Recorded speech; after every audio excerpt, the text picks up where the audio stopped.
മധ്യപൂർവേഷ്യയിലെ സംഘർഷത്തെ തുടർന്ന് ഇന്നും വിമാന സർവീസുകൾ വ്യാപകമായി തടസ്സപ്പെട്ടു. കൊച്ചിയിൽ നിന്ന് ഗൾഫ് മേഖലകളിലേക്കുള്ള 31 വിമാനങ്ങൾ ഇന്ന് റദ്ദാക്കി.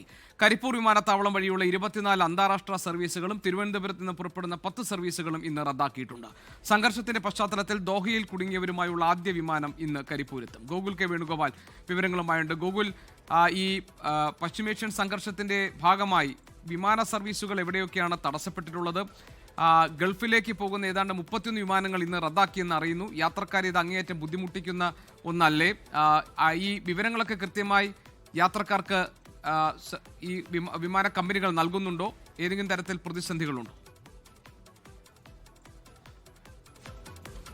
ഗോപികൃഷ്ണൻ, ഇത്തരത്തിൽ പശ്ചിമേഷ്യയിൽ സംഘർഷം വ്യാപകമായതിന്റെ പശ്ചാത്തലത്തിൽ വിമാന കമ്പനികളൊക്കെ യാത്രക്കാരുമായി കമ്മ്യൂണിക്കേറ്റ് ചെയ്യുന്നുണ്ട് എന്നും റദ്ദാക്കിയതും അല്ലെങ്കിൽ സർവീസ് നടത്തുന്നതുമായി ബന്ധപ്പെട്ട വിമാന സർവീസുകളുടെ വിവരങ്ങൾ നൽകുന്നുണ്ടെന്നുമാണ് നമ്മൾ എയർപോർട്ടൊക്കെയായി ബന്ധപ്പെടുന്ന സമയത്ത് മനസ്സിലാവുന്നത്. കരിപ്പൂരിൽ നിന്ന് 30 സർവീസുകളാണ് ഇന്ന് റദ്ദാക്കിയിട്ടുള്ളത്. 15 കരിപ്പൂരേക്ക് വരേണ്ടതും 15 കരിപ്പൂരിൽ നിന്ന് പോകേണ്ടതുമാണ്. അതോടൊപ്പം ഇന്ന് അന്താരാഷ്ട്ര സർവീസുകൾ 24 നടക്കുന്നുണ്ട്. Dubai, Jeddah, Riyadh, Abu Dhabi, Sharjah, Muscat, Ras al Khaimah എന്നിവിടങ്ങളിലേക്കും തിരികെയുമുള്ള സർവീസുകളാണ് നടക്കുന്നത്. Salam Air, IndiGo, Air Arabia, SpiceJet, Saudia, flynas തുടങ്ങിയ വിമാന കമ്പനികളാണ് സർവീസ് നടത്തുന്നത്. ഇന്നിപ്പോൾ 2 സർവീസുകൾ കരിപ്പൂരേക്ക് എത്തിയിട്ടുണ്ട്. മസ്കറ്റിൽ നിന്നുള്ള സലാം എയറും അതോടൊപ്പം തന്നെ റിയാദിൽ നിന്നുള്ള ഫ്ലൈനാസും ഇന്ന് എത്തിയിട്ടുണ്ട്.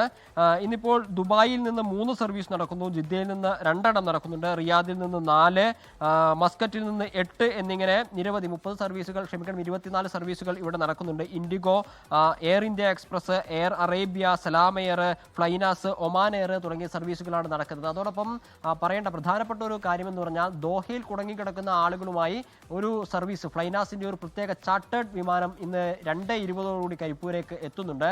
ഈ ദോഹയിൽ നിന്ന് റിയാദിലേക്ക് ബസ്സുമാർഗം എത്തിയിട്ടുള്ള ആളുകളെ അവിടെ നിന്ന് സൗദിയ എയർലൈൻസിന്റെ സർവീസ് വഴിയാണ് കരിപ്പൂരേക്ക് എത്തിക്കുന്നത്. കഴിഞ്ഞ ദിവസത്തെ സംബന്ധിച്ച് ഇന്നത്തെ സർവീസുകൾ താരതമ്യം ചെയ്യുകയാണെങ്കിൽ ഇന്ന് 4 സർവീസുകൾ അധികമുണ്ട്. കഴിഞ്ഞ ദിവസം 20ഓളം സർവീസുകൾ അന്താരാഷ്ട്ര സർവീസുകൾ നടത്തിയിരുന്നു. ഇന്നത് 24 ഉയർന്നിട്ടുണ്ട്. കഴിഞ്ഞ ദിവസം 34 സർവീസുകളാണ് റദ്ദാക്കിയിരുന്നത് എങ്കിൽ ഇന്നത് 30 കുറഞ്ഞിട്ടുമുണ്ട്. ഗോപികൃഷ്ണൻ, ലോകത്തെവിടെയായാലും ഏത് സമയത്തും 24 വാർത്തകളും ഓഗ്മെന്റഡ് റിയാലിറ്റി പാക്കേജുകളും എക്സ്പ്ലെയിനറുകളും വിശദമായി കാണാൻ ഞങ്ങളുടെ യൂട്യൂബ് ചാനൽ നിങ്ങൾക്ക് സബ്സ്ക്രൈബ് ചെയ്യാം.